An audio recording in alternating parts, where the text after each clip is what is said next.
Pakistan cricket team New Zealand में मुसलसल 2 T20 matches भी हार चुकी है और इसमें जो नाकामी है पाकिस्तान की, इसमें बहुत सारी ऐसी चीज़ें जो सिर्फ परेशान कुन नहीं है बल्कि तशवीशनाक भी हैं। सबसे पहली बात यह है कि पाकिस्तान की वो बॉलिंग जिसको कहा जाता है कि ये दुनिया की बेहतरीन बॉलिंग लाइन में इनका शुमार होता है, मुसलसल 2 मरतबा आप देखें इन दोनों मैचेस में, एक मरतबा 200 से ज़्यादा रन हुए और दूसरी मरतबा लगभग 200 के करीब पाकिस्तान को रन हो गए। फिर दोनों मरतबा पाकिस्तान की बैटिंग, पाकिस्तान की पूरी टीम, पाकिस्तान ऑल आउट हुआ इन दोनों मैचेस में।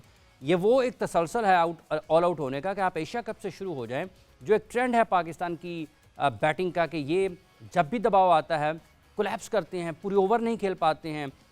वर्ल्ड कप में 50 ओवर्स के वहाँ पर भी पाकिस्तान के साथ पाकिस्तान को इन्हीं मसाइल का सामना था कि पाकिस्तान की बैटिंग पर जब भी दबाव आया वो परफॉर्म करने में नाकाम रही और पाकिस्तान की बॉलिंग का भी बुरा ही हाल है। और इस मरतबा जब हम देखते हैं T20 मैचेस में, जो कि पाकिस्तान के नुक्ता निगाह से पाकिस्तान इसमें बहुत अच्छा समझा जाता है, माजी करीब में पाकिस्तान की कारकर्दगी इस फॉर्मेट में बहुत अच्छी रही है और ये एक ऐसा फॉर्मेट है जिसमें पाकिस्तान के खिलाड़ी जब भी खेलते हैं वो ज़रा बेहतर क्रिकेट खेलते हुए नज़र आते हैं, उनकी हिकमत अमली थोड़ी बेहतर होती थी और उसके साथ साथ ये है कि इनफरादी तौर पर भी और इज्तिमाई तौर पर भी पाकिस्तान के नताइज बेहतर रहे हैं। लेकिन न्यूजीलैंड के ख़िलाफ़ पहले 2 मैचेस में जो परेशान कुन चीज़ पाकिस्तान के लिए रही है, एक तो हिकमत अमली के एतबार से हमारे फैसले दुरुस्त नज़र नहीं आ रहे हैं कि टॉस जीत कर मुसलसल कप्तान क्यों बॉलिंग के लिए जाते हैं, बावजूद इसके कि वो ये जान रहे हैं कि इस टीम की बैटिंग लाइन मुश्किलात का शिकार है, बावजूद इसके कि वो ये जान रहे हैं कि इस टीम के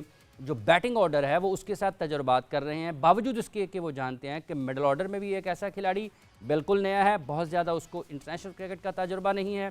इसी तरह से आपने एक सेट ओपनिंग पेयर को तोड़ा जो कि मोहम्मद रिजवान और बाबर आजम की शक्ल में था, वहाँ पर आप साइम अयूब को लेकर आए, तो अपनी बैटिंग को थोड़ा बेहतर सूरत हाल, थोड़ा बेहतर वक्त देने के बजाय आपने ये किया है कि आप अंडर प्रेशर उनको लेकर जाते हैं 200 से ज़ायद 200 के करीब रन्स करने के लिए। तो यकीनी तौर पर जब आपने पहला बॉल ही खेलना है तो 10 रन फी ओवर के हिसाब से आपने लेकर चलना है। तो कप्तान क्या कर रहे हैं? कहीं कप्तान खुद फैसले कर रहे हैं या उनकी जगह पर कोई फैसले कर रहा है, या फिर कप्तान आज़ाद नहीं है? और अगर कप्तान आज़ाद नहीं है अपने फैसलों में तो क्या फिर उनको पाकिस्तान टीम की कप्तानी करनी चाहिए? क्योंकि ये वो जगह नहीं है जहाँ पर आकर आपने कप्तानी को सीखना है, ये वो जगह नहीं है जहाँ पर आके आपने कोचिंग को सीखना है, ये वो जगह नहीं है जहाँ पर आकर आपने स्पिन बॉलिंग या फास्ट बॉलिंग को सीखना है। ये तो परफॉर्म करने की जगह है, ये तो नताइज की जगह है। पाकिस्तान वहाँ पर तजुर्बात कर रहा है।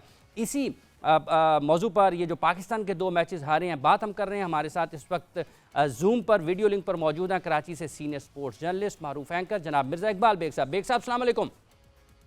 वालेकुम सलाम, बहुत शुक्रिया आपका। बेग साहब, ये क्या हो रहा है? पाकिस्तान हाफिज इमरान। पहले टेस्ट मैच हारा करता था, वनडे मैच हारा, पाकिस्तान T20 मैचेस भी बड़ी आसानी से हारने लग गया है।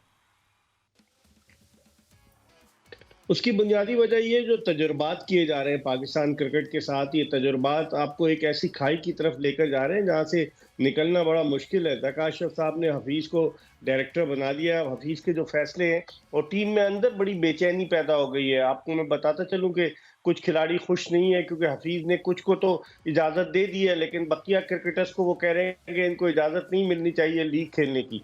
तो सारे शॉट्स हफीज खेल रहे हैं। आप देखें एडम होलियॉक को भी वो लेकर आए, फिर यासिर अरफात को भी वो लेकर आए। तो इतने सारे लोगों की मौजूदगी में टीम का पहला मैच 46 रन से हारी, दूसरा मैच 21 रन से हारी। और जो सूरत हाल है टीम की, जिस तरह आपका मैं इंट्रो सुन रहा था इमरान, वो सूरत हाल बड़ी तकलीफ दे और बड़ी खतरनाक सूरत हाल है कि आप तजर्बात पे तजर्बात कर रहे हैं, आपके पास स्पिनर नहीं है। आप नवाज को लेकर गए, आपने 2 मैचों में उसामा मीर का हाल देख लिया, 2 मैचों में आपने आमिर जमाल का हाल देख लिया, आपके पास जमान खान मौजूद है, आपके पास वसीम जूनियर मौजूद है, लेकिन आप तजुर्बे कर रहे हैं। तो आप तजुर्बे करते रहें, इससे पाकिस्तानी टीम की कारकर्दगी और जवाल की तरफ जाएगी और मोरल और डाउन होगा पाकिस्तान का वर्ल्ड कप से पहले।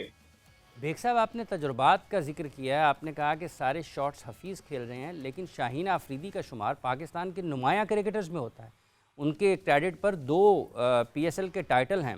क्या वो भी अपने इख्तियारात टीम डायरेक्टर को इस्तेमाल करने की इजाज़त देंगे, दे रहे हैं? और अगर दे रहे हैं तो कब तक देते रहेंगे? और अगर नताइज यही आएंगे तो सबसे पहला मलबा तो फिर कप्तान के ऊपर आएगा। आपने बिल्कुल सही कहा। मेरे ख्याल में सारे शॉट्स हफीज ही खेलने हैं। शाहीन शाह अफरीदी का कल आप इंटरव्यू देखते हैं, उनकी बॉडी लैंग्वेज जब मैच खत्म हुआ, वो किस तरीके से चेहरा उनका मुरझाया हुआ था, वरना वो तो एक एनर्जेटिक शाहिनशाह अफरीदी है। तो मैं हुँ। समझ रहा हूँ हफीज सारे लड़के भी बता रहे हैं कि वो डांट रहे हैं। आपने देखी होगी उनकी तस्वीरें कि कभी वो आजम खान को विकेट कीपिंग की टिप्स देते हैं, कभी वो स्पिनर्स को बताते हैं। उनका रोल क्या है? कोई उनसे पूछे कि डायरेक्टर जो क्रिकेट होता है वो पूरे मुल्क की क्रिकेट को देखता है। यहाँ डोमेस्टिक क्रिकेट का बेड़ा गर्क हो गया है, कराची में हो रही है। आप देखेंगे किस तरह की क्रिकेट हो रही है। और हफीज साहब ने क्या सजेशन बना के दिए हैं, क्या लड़कों का इंतखाब हुआ है, डोमेस्टिक क्रिकेट की कारकर्दगी पर कौन नजर रख रहा है? वहाब रियाज साहब तो लाहौर में मसरूफ है, कादिरम ट्रॉफी कराची में हो रही है, कौन देख रहा है? तो ये हुँ। तमाम मामलात हैं। मैं समझता हूँ शाहीन शाह अफरीदी को टर्म्स डिक्टेट करा रहे हैं अपनी मोहम्मद हफीज सारी जो है वो पीछे से कहानी वही कर रहे हैं, क्योंकि हफीज को जका अशरफ साहब ने फ्री हैंड दिया है और हुँ। बगैर किसी तजुर्बे के, ना कभी उन्होंने कोचिंग की, ना किसी फ्रेंचाइज के साथ माजी में वाबस्ता रहे। वो तो एज अ प्लेयर वाबस्ता रहे और उठाकर आपने उनको बना दिया और उन खिलाड़ियों के साथ वो खेले भी हैं, इस टीम के कुछ खिलाड़ियों के। तो मेरी तो समझ में नहीं आ रहा कि ये ऊंट किस करवट बैठेगा। ये बड़ी मुश्किल सूरत हाल है इमरान, पाकिस्तान क्रिकेट के लिए। यहीं पर हमें ज्वाइन किया है पाकिस्तान के test fast bowler Abdul Rauf साहब ने। रऊफ साहब, ये जो दोनों मैचेस में पाकिस्तान की कारकर्दगी आपने देखी है और जो नताइज आपने देखे हैं, ये वो फॉर्मेट है जिसमें हम बहुत अच्छे हुआ करते थे और हम बासानी दुनिया की मजबूत टीमों को भी शिकस्त दिया करते थे। लेकिन ये जो दो मैचेस की कारकर्दगी है और जो फ़र्क नज़र आया है क्रिकेट खेलने के अंदाज में, क्रिकेट को समझने के अंदाज में, जो कंट्रोल करते हैं मुखालिफ टीमें, उसके एतबार से जो फ़र्क नज़र आया है, ये तो पाकिस्तान इससे भी पीछे जा रहा है। आपको लगता है कि ये तजुर्बात का वक्त है? देखिए, मेरा ख्याल है कि अगर आपकी जो लॉन्ग फॉर्मेट है, जिस तरह टेस्ट क्रिकेट है या वनडे इंटरनेशनल है, उसमें अगर आपकी कारकर्दगी अच्छी हो तो आप gradually with the passage of the time आप T20 में भी बेहतरी ला सकते हैं। शॉर्ट फॉर्मेट आपका बेहतर हो सकता है। मगर अगर आपकी प्रेफरेंसेस और आप सारी एनर्जी शॉर्ट फॉर्मेट पर लगा देंगे तो मेरा हम्म। ख्याल है कि फिर उसके खौफनाक नतीजे आपको भुगतने के लिए तैयार आना चाहिए और वो हम भुगत रहे हैं। क्योंकि आप देखें कि टेस्ट सीरीज में तो हमारा वैसे ही डिक्लाइन था और सबसे ज्यादा खौफनाक चीज ये थी जब इंग्लैंड आपको होम सीरीज में वाइट वॉश करके चला गया। उसके बाद ऑस्ट्रेलिया पाकिस्तान को यहाँ पर शिकस्त देकर चला गया।